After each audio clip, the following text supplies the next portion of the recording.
ہو رہا ہے۔ کیوں ساجد بھائی، ایسا کیا ہو گیا جو آپ ایسی بات کر رہے ہو؟ شعیب صاحب، ماشاء اللہ ان بھائیوں نے بہت اچھی بات کی کہ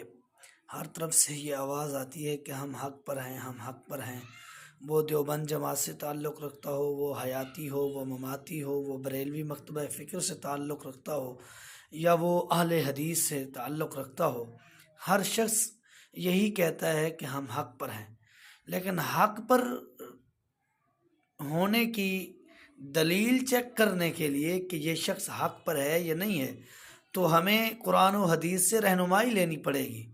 کہ اس کا بتایا ہوا مسئلہ، اس کا بتایا ہوا یہ قول و عمل رسول اللہ صلی اللہ علیہ وسلم کی حدیث اور رب کے قرآن کے مطابق ہے تو یہ صحیح ہے، اگر نہیں ہے تو یہ حق پر نہیں ہو سکتے۔ اللہ رب کائنات نے قرآن مقدس میں فرمایا ہے،